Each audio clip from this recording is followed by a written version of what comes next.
할렐루야. 계절은 대한을 지나고 겨울의 막바지를 보내고 있습니다. 다음 주 초에 민족의 최대 명절인 설을 지나면 곧바로 입춘입니다. 새 봄이 다가오고 있습니다. 만 2년이 지난 코로나가 오미크론이라는 변종이 되어서 다시 창궐하고 있지만 막바지에 이른 겨울처럼 설 지나고 봄이 오면 다 물러갔으면 좋겠고 그리 되리라 믿습니다. 미국에 있는 제 딸아이 가족이 전원 오미크론에 걸렸습니다. 전원이라고 해봐야 사이 5살 손녀, 8개월 손주 포함 4명입니다. 그중에 3일간 열이 많이 나고 제일 아픈 이가 말 못하는 손주 녀석이고 그 다음이 아이 때문에 잠 못 자고 고생한 지 엄마 딸이 8일 정도, 그리고 사이는 2일 정도 감기 증상 앓은 다음에 다 음성이 되었습니다.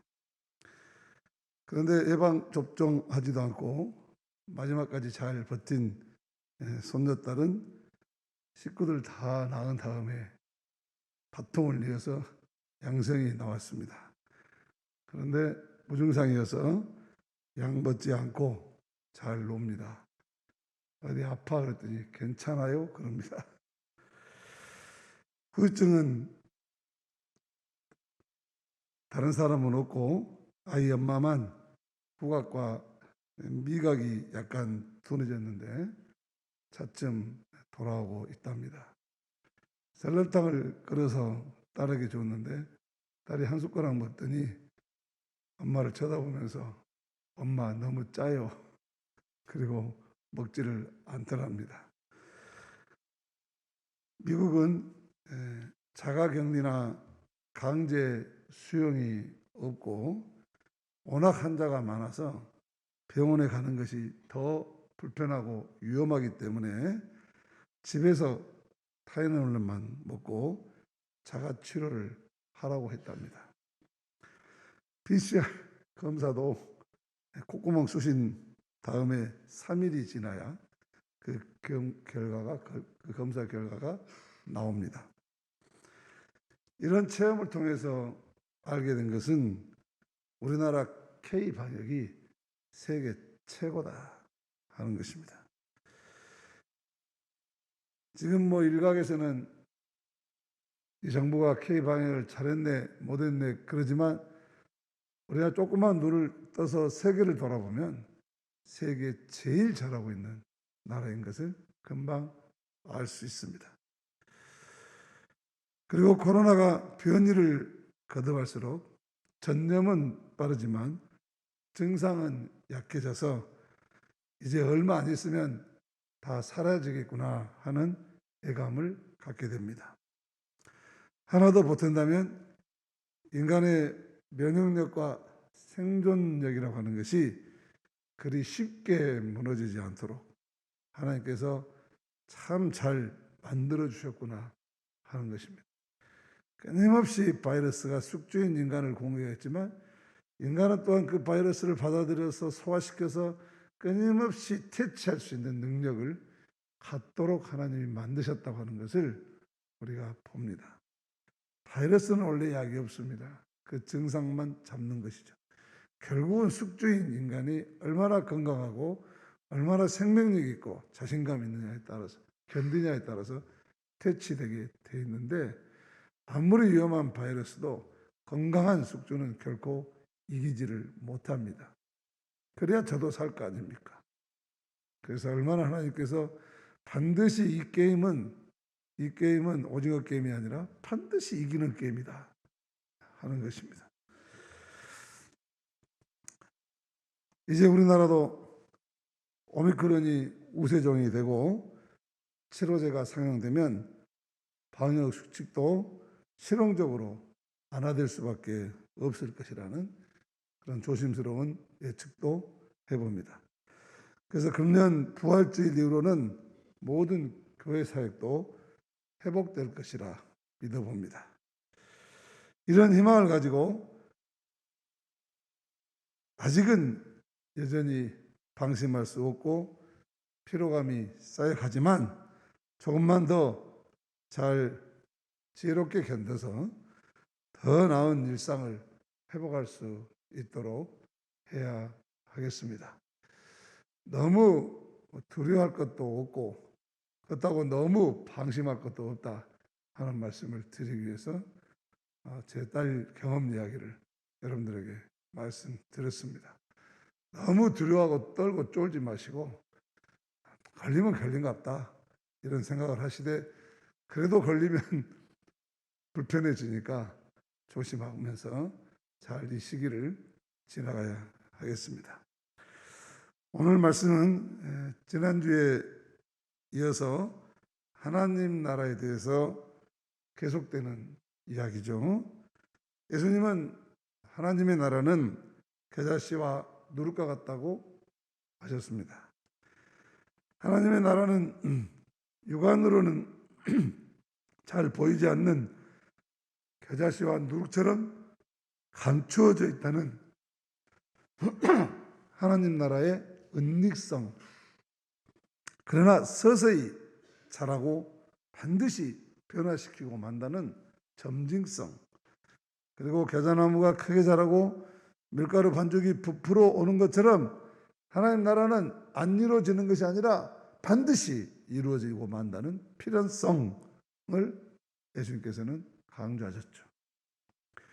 그리고는 예루살렘을 향하여 가시는 길에 만나는 각 성과 마을에서 기회가 있을 때마다 가르치시고 예루살렘으로 올라가십니다. 22절 말씀입니다. 같이 읽습니다. 예수께서 각 성, 각 마을로 다니사 가르치시며 예루살렘으로 여행하시더니, 예수님은 주로 갈릴리와 예루살렘에서 사역하셨죠. 갈릴리에서는 병자를 고치시고 귀신을 쫓아내시고 하나님 나라의 복음을 선포하시고 제자들을 훈련시키는 일에 진력하셨습니다. 그리고 예루살렘은 죽으러 가십니다. 예수님은 거룩한 성이라는 예루살렘에서 하나님 나라를 반대하는 사람들과 맞서다가 순환당하시고 십자가 처형을 당하십니다. 누가는 이러한 예수님의 여정을 누가복음 9장 51절에서 이렇게 요약합니다. 예수께서 승천하실 기약이 차감해 예루살렘을 향하여 올라가기로 굳게 결심하시고, 승천하실 날은 죽음의 순간입니다. 그런데도 예수님은 그 죽음을 회피하지 않고 오히려 죽음을 향해 나아가기로 마음을 굳게 먹으셨다 하는 것입니다. 그런데 그렇기 때문에 이 예수님의 예루살렘 길은 살려고 가는 길이 아니라 죽으러 가는 길입니다. 이 길이 바로 인류를 살리는 길임을 우리는 잘 압니다. 예수님은 생명을 살리기 위해 목숨을 거신 것입니다. 대충 하신 것이 아니죠. 어영병 하신 것이 아닙니다. 자신을 죽여서 남을 살리십니다. 그래서 예수님의 십자가의 길은 부활의 길이요, 생명의 길이요, 영생의 길입니다. 사람이 자신에게 주어진 인생을 살아가는 방법은 여러 가지가 있겠지만 그 결과는 천국과 지옥, 다른 말로 하면 생명이냐 멸망이냐 단 두 가지뿐입니다. 자신이 어떤 길을 선택했느냐에 따라 전혀 다른 결과가 주어질 것입니다. 그래서 선택을 잘 해야 하고 선택한 길은 소중하게 잘 지켜야 하는 것이죠. 그래서 오늘 예수님의 예루살렘 길에서 만난 어떤 사람도 하나님 나라에 관한 예수님의 말씀을 듣고 이 선택을 잘해보려고 예수님께 이런 질문을 합니다. 23절 말씀입니다. 어떤 사람이 여짜오되 주여 구원을 받은 자가 적으니까 그들에게 이르시되, 주여 구원을 받는 자가 적으니까. 하나님 나라 들어갔으면 좋겠는데 거기 들어갈 사람 적습니까? 만약 소수만 들어간다면 어떤 선택을 해야 들어갈 수 있겠습니까? 하는 말이죠. 그러자 예수님은 이렇게 대답하십니다. 24절입니다. 좁은 문으로 들어가기를 힘쓰라. 내가 너희에게 이르노니 들어가기를 구하여도 못하는 자가 많으니라. 좁은 문으로 들어가려고 힘쓰라는 것입니다. 넓은 문은 크고 길이 넓지만 멸망으로 인도하는 길입니다. 반면에 좁은 문은 협착하여 불편하지만 생명으로 인도하는 복된 길입니다. 그래서 예수님은 마태복음에서는 좁은 문으로 들어가라. 멸망으로 인도하는 문은 크고 그 길이 넓어 그리로 들어가는 자가 많고, 생명으로 인도하는 문은 좁고 길이 협착하여 찾는 자가 적음이라. 그렇게 말씀하셨죠. 넓은 문은 좋은 조건을 모두 갖추고 있어서 많은 사람들이 선호하는, 그리고 몰려드는 곳입니다. 문제는 그 길이 멸망으로 인도된다는 데 있습니다. 이 땅에서의 삶이 전부라면 그 넓은 문을 선택해서 마음껏 즐기고 사는 것이 최상이요 최고의 선택이 되겠죠. 그러나 이 땅의 삶을 마치고 나면 누구나 예의 없이 지금껏 자신이 살아온 인생의 최종 결산서를 하나님 앞에 제출해야만 합니다. 그리고 나서 생명이냐 멸망이냐 마지막 판결을 받아야 합니다.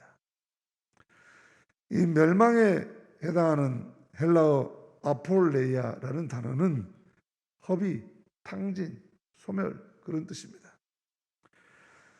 시간이 지나면서 하나씩 허비가 되어서 마지막에는 아무것도 남지 않는 소멸의 상태가 곧 멸망입니다. 그러므로 마지막에는 땅으로 돌아가야 하는 이 세상 것이나 육체, 겉사람에만 모든 기대를 걸고 살면 그것 자체가 죽어 지옥에 가기 전에, 소멸되기 전에 이미 이 땅에서 멸망을 향해 탕진해 가는 삶을 살고 있는 것입니다.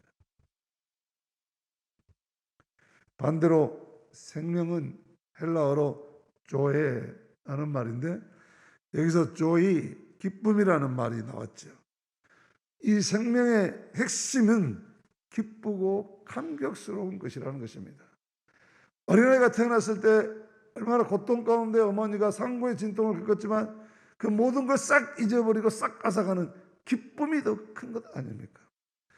죽었다가 사람이 살아났을 때 얼마나 놀랍고 기쁘겠습니까? 생명의 핵심은 기쁨과 감격인 것입니다. 살아있다고 하는 것 자체가 기쁜 것입니다. 죽음은 슬픈 것입니다. 이렇게 기쁘게 살아가는 생명은 날마다 새로워지고 건강하게 성장합니다.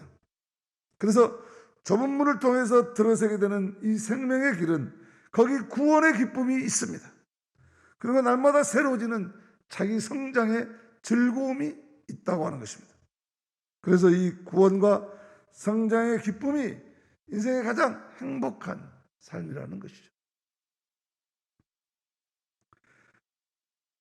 결국 좁은 문은 하나님이 주시는 능력으로 자신의 역량을 마음껏 펼칠 수 있는 생명과 기쁨이 충만한 인생의 블루오션입니다. 좁은 문은 블루오션입니다. 손해보는 데가 아닙니다. 그렇기 때문에 좁은 문이냐 넓은 문이냐 이것은 양자택일의 문제가 아닙니다.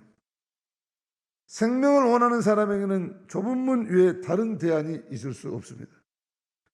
예수님께서 둘 중에서 더 나은 것을 선택하라고 고면하지 않고 단도직입적으로 좁은 문으로 들어가기를 힘쓰라 라고 명령하신 것도 바로 그런 이유 때문이죠. 넓은 문은 크고 길이 넓어 들어가는 사람들이 많습니다. 항상 그렇죠. 크고 넓다는 것은 살아가는데 아무 불편함이 없다는 것이고 쉽다는 이야기입니다. 불편함이 없다는 것은 누구라도 좋아하는 일입니다. 그러나요, 곰곰이 생각해 보십시오. 삶이 너무 편하다 보면 살아가는 목적을 잃어버리고 인간은 나태해져서 무기력에 빠질 수밖에 없습니다. 그것이 더욱 심해지면 우울증으로 발전하는 것입니다. 옛날에 우리나라 춥고 배고플 때 우울증 걸렸다는 사람 없었습니다. 지금은 왜 그렇게 우울증 걸렸다는 사람이 많습니까? 제가 발칸반도, 북유럽, 3개국, 네덜란드, 노르웨이, 스웨덴 정말 90년대에 갔을 때 세계 최고의 복지국가, 세계 최고의 잘 사는 나라였습니다. 그때 자살률이 50%가 넘었습니다. 왜 이렇게 잘 사는데 죽는다요? 너무 편해서 그런다. 그런 이야기를 그때 거기서 들었습니다. 너무 편안해서 삶의 목적과 살아갈 이유를 잃어버리고 그리고 무기력에 빠져서 우울증에 걸려서 자살을 선택한다고. 이런 자살을 실존형 자살이라고 합니다. 우리나라는 자살률이 높지만 아직 생존형 자살이 더 많죠.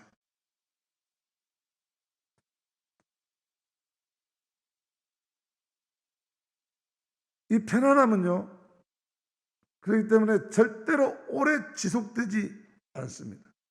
여러분 편안하게 침대에 대자로 누워보십시오. 몇 분이나 그렇게 누워 있을 수 있습니까? 금방 몸을 비틀어야 할 것입니다. 저도 한번 연습을 해봤어요. 15분은 못 견디겠더만.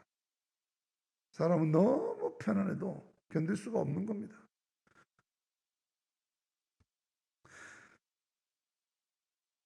편안함은 절대 오래 지속되지 않는다는 약점을 지니고 있습니다. 그래서 사람은 편하면 편할수록 더 편해지고 싶은 생각을 갖게 됩니다.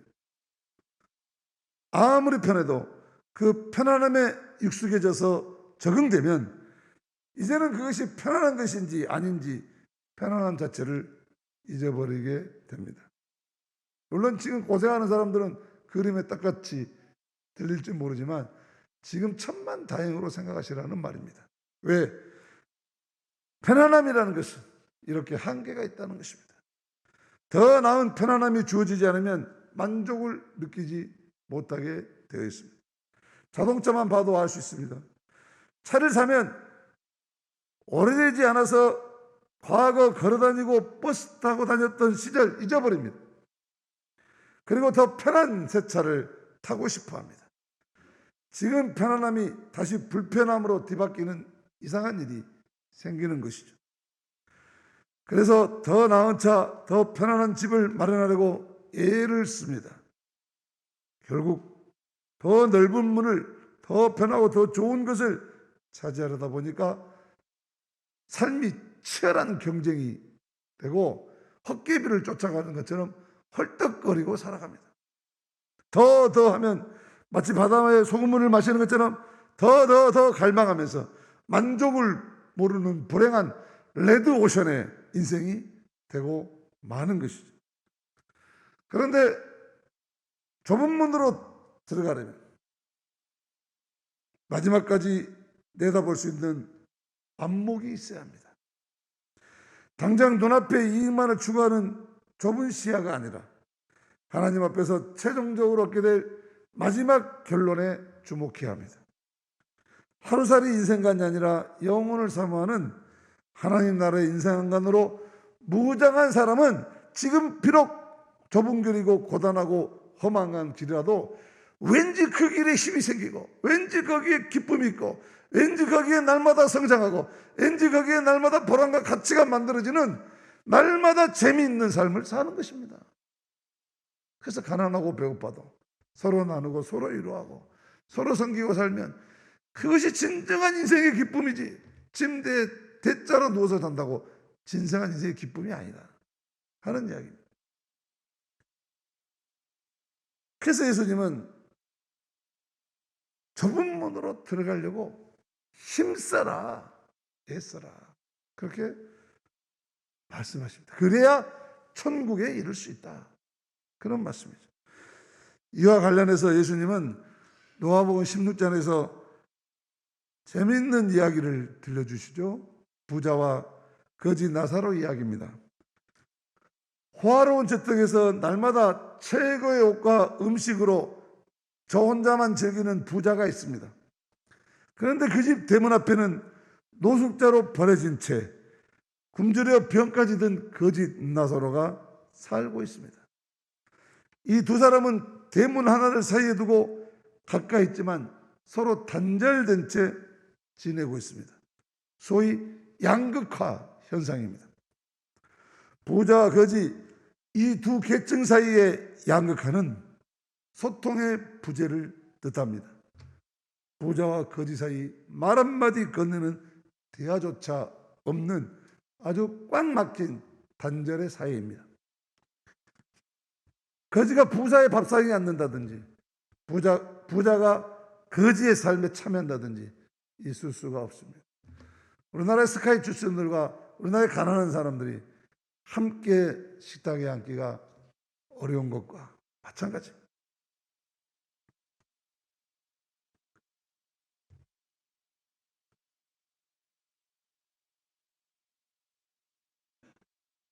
이 거지 나사로에게 다가오는 유일한 존재가 있었는데 그것은 개새끼들입니다. 강아지들이에요. 그나마도 부자의 밥상에서 떨어진 부스러기를 저 먼저 처먹으려고 달려듭니다. 무정한 것들입니다. 거지 나사로는 날마다 부자의 밥상을 애타게 쳐다보며 거기서 떨어지는 부스러기를 간절히 바라고 있습니다. 부자가 거지에게 눈짓만 하여도 반갑게 달려갈 것입니다. 그러나 부자는 거지가 자기 대문 밖에 누워있는지 없는지 전혀 무관심합니다. 거들떠보지도 않습니다. 그러다가 고생하며 살던 거지가 죽어, 거지 나사로가 죽어 천사들에게 받들려서 아브라함 품으로 돌아갔습니다. 이어 부자도 죽었습니다. 그러나 그는 최후의 심판을 기다리는 음부로 내려갑니다. 그곳에서 그는 이 세상에서는 당해보지 않았던 심한 고통을 당하게 됩니다. 부자가 이 땅에서 누렸던 영화와 재산이 그것의 고통을 더는 데에는 아무런 소용이 없습니다. 돈으로는 물 한 모금도 살 수 없는 그런 곳입니다. 이제 부자와 거지 상황이 정반대로 뒤집혔습니다. 부자가 음부에서 고통을 받는 중에 저 멀리 아브라함과 그 품에 있는 거지 나사로를 바라봅니다. 이 비유에서, 이 이야기에서 이 대목이 가장 중요합니다. 부자가 비로소 고통받고 나서야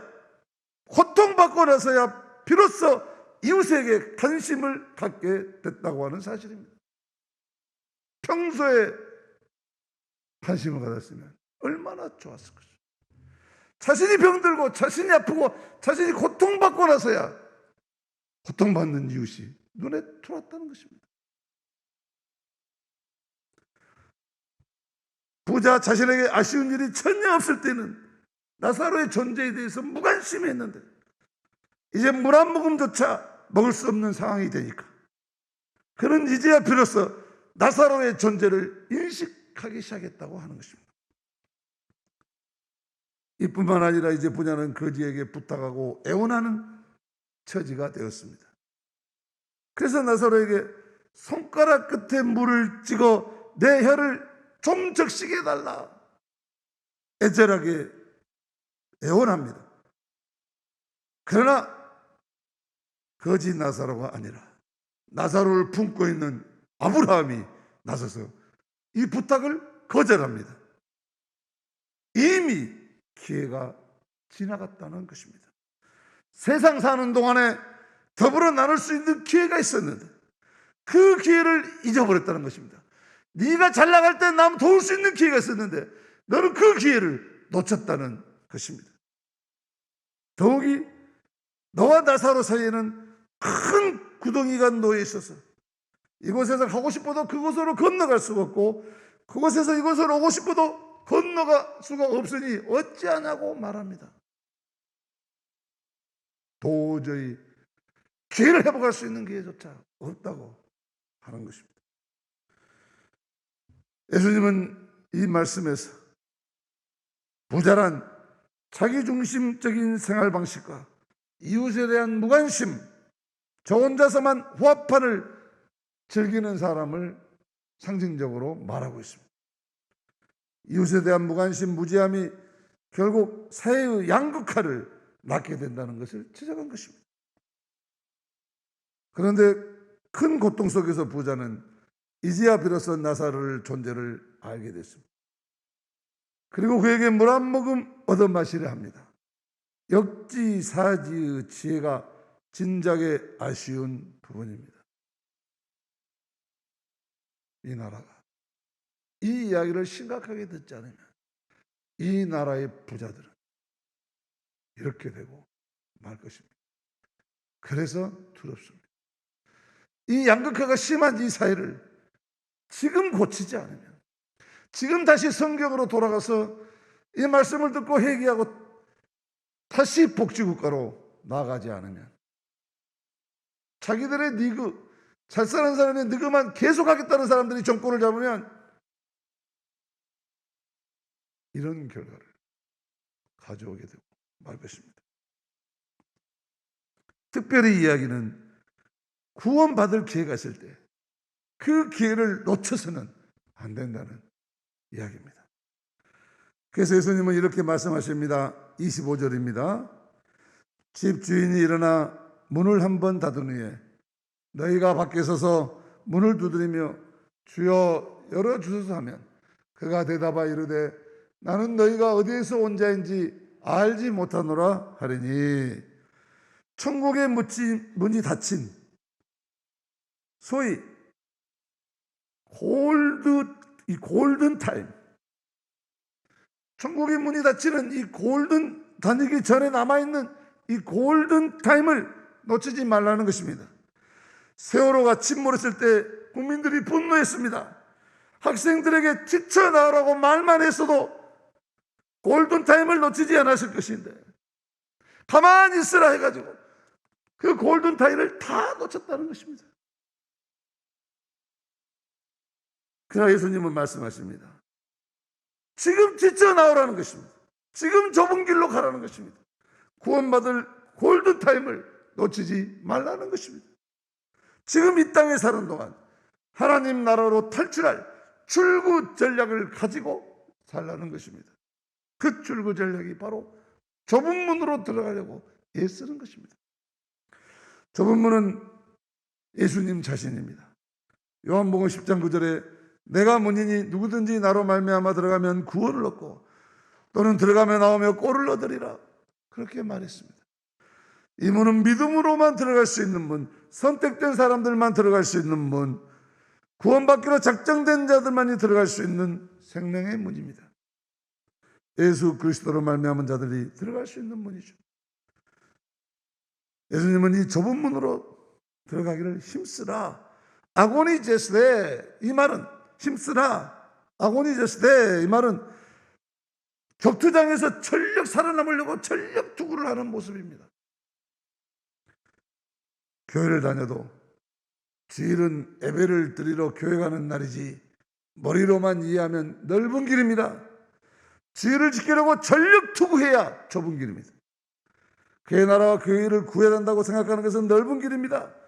전심을 다해 먼저 그 나라와 그 의를 구해야 좁은 길입니다.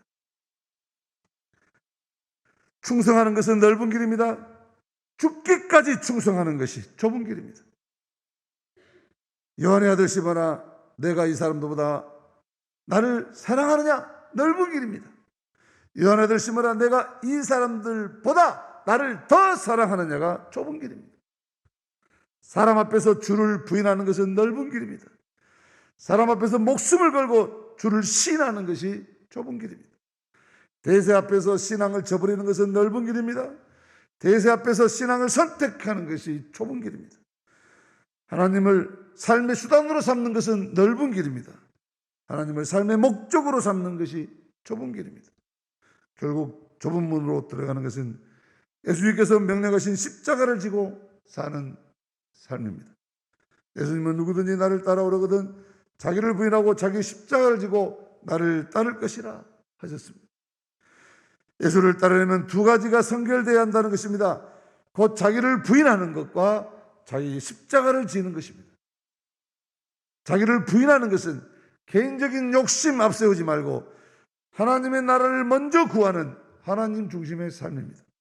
나가서 자기 십자가를 지는 것은 자기 은사를 따라 주어진 사명을 이루는 것입니다. 은사는 하나님께서 각자에게 주신 고유한 능력이죠. 은사를 따라 일하면 아무리 힘든 것이라도 넉넉히 감당할 수 있고 자신과 이웃에게 넘치는 유익을 전할 수 있는 것이죠. 사랑하는 성도 여러분, 인생의 골든타임은 누구나 점점 줄어들고 있습니다.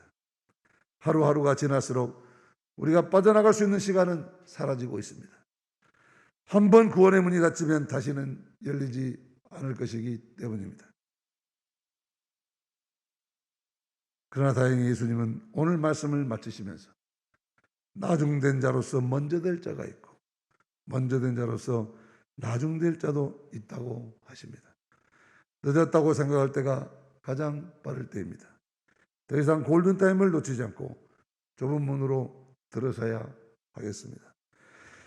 예수님의 가신 그 길을 따라 좁은 문을 통과해 영원한 생명을 얻는 저와 여러분들이 되시기를 주님의 이름으로 축복합니다.